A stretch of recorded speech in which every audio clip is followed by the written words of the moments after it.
Hey, it's time for another morning lift, and today we're heading out to our Ashland neighborhood to visit the Simmons Wildlife Safari Park. We're going to drive around with a guy who's been there since the very beginning, Deputy Director Gary Pettit. Let's go.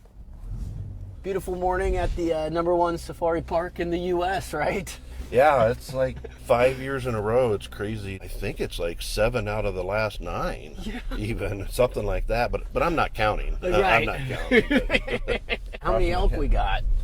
Around 35. You see a couple of the bulls there to the left, and Yeah. it's a herd that originally started here, over 25 years ago. That's the coolest thing, is to see what it was when it was nothing but cornfields to what it's become. I was working at the zoo, kind of volunteered to come out just because I could drive equipment and run chainsaws and hang up no trespassing signs. I didn't take care of animals for 2 years. Just getting the park ready. Yeah, I was just working on the park until we opened in 1998.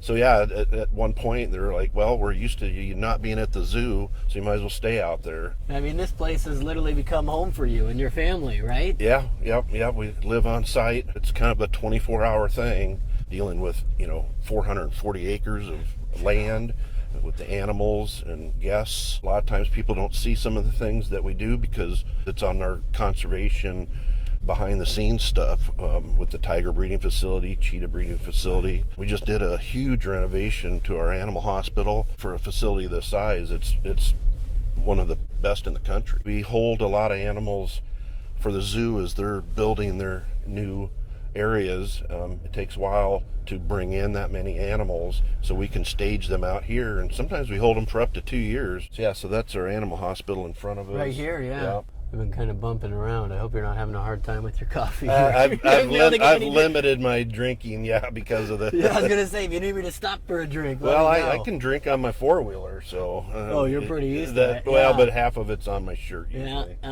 usually. We've raised 30 or more cheetah cubs over the last 8 or 9 years of how long we've had the facility. If a female doesn't like a certain male, we have backup. We have over 20 cheetahs, so we have lots of options.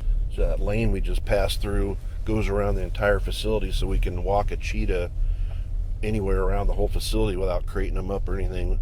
Or during breeding season, when we're bringing the males up to introduce to females, we call it Lover's Lane, but it's very functional. Yeah, you sitting right up on his shelter there, probably trying to absorb the sun. All 4 of them are running down here with us. Wow.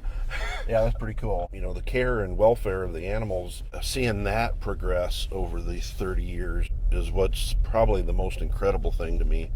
The training, the enrichment, the veterinary care is second to none. This is an old rock quarry. It makes for a very nice wetlands for pelicans. A lot of natural occurring wildlife is very much attracted, especially during, like, say, bird migration. The insect adventure. Insects adventure. I was pretty excited about the insects. It's a lot different than the previous 2. Much more colorful. All these things could be in your backyard. Yeah. North American animals. I think it's easy for us to take for granted. It is. That's exactly the point. There's a lot of good stories, especially conservation stories. Right. Bald eagles going nearly extinct, the bison coming back. A lot of really cool things happen locally too. This is kind of the halfway point through, so it's a place where you can get out, use restroom. We have food trailer. It's the trailhead to walk up and see wolves and bears. See the eagles. You can see right in front of us our hands-on corral with goats and rabbits, and kids love going in there. Most of our raptors, whether it be owls or eagles or some of our hawks, are all ones that have been injured in the wild, mostly sustaining wing injury, aren't able to go back into the wild after they're rehabilitated. We try to give as many as we can homes here, blocking the road. They said, come on, Gary, we're getting hungry, man. How many bison about? 25. About how much space is just the bison? Probably a little over 40 acres. And you'll also see 8 cow elk in here. There's the elk. Wow. They are way bigger than I thought they were, Gary. Yeah. That is really cool, man. Bison are kind of hiding on us this morning, Yeah. aren't they?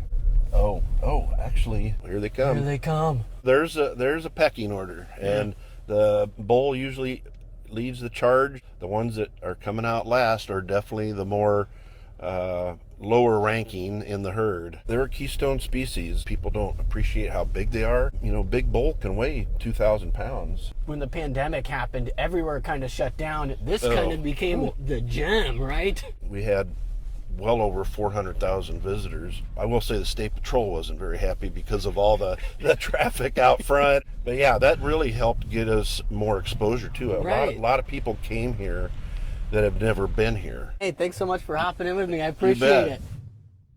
Who should I pick up next? Shoot me an email. My contact info right there on the screen.